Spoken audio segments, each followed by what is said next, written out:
दोस्तों सेलेक्ट परीक्षा study channel पर स्वागत है। इस्तकबाल है दोस्तों। बीपीएससी ने ऑफिशियल 3 नोटिस जारी किया है दोस्तों। इसको हम जानेंगे कौन सा नोटिस है, किसमें क्या है, संपूर्ण जानकारी देखेंगे दोस्तों। यानी शिक्षक अभ्यर्थी के लिए एक नोटिस ये है कि दोस्तों बहुत महत्वपूर्ण खुशखबरी निकल करके आ रही है दोस्तों। यानी 23-24 का अगर आवेदन किया है, रजिस्ट्रेशन किया है, तो आप इसका पेमेंट बाकी जिसका रह गया है वो पेमेंट कर सकता है। देखो 17 का लास्ट डेट था, लेकिन पेमेंट का क्या कहा गया है, 23-24 को आखिरी मौका दिया है। अगर आप चूक गए हैं तो आप देख सकते हैं, लेकिन प्राइमरी का अभी भी टाइम है। 25 तारीख तक आप क्या कर सकते हैं, सारा काम कर सकते हैं। प्राइमरी के लिए टाइम बाकी है दोस्तों, ठीक है। आगे दूसरा नोटिस देखते हैं क्या है, इसको भी देख करके जाइएगा दोस्तों।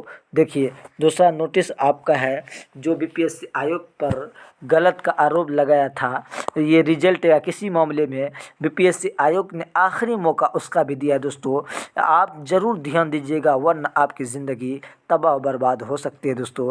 यानी बीपीएससी ने 30/11/2023 की जो है आपका आखिरी मौका दिया है। आप ईमेल के ज़रिए, आप ईमेल के थ्रू आप बता सकते हैं कि क्या मामला है। आप कि स्पष्टीकरण शुद्धि पत्र जारी किया है।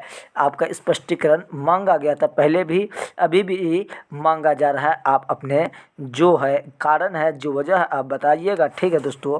आप इस वीडियो को ज़्यादा से ज़्यादा शेयर कीजिएगा।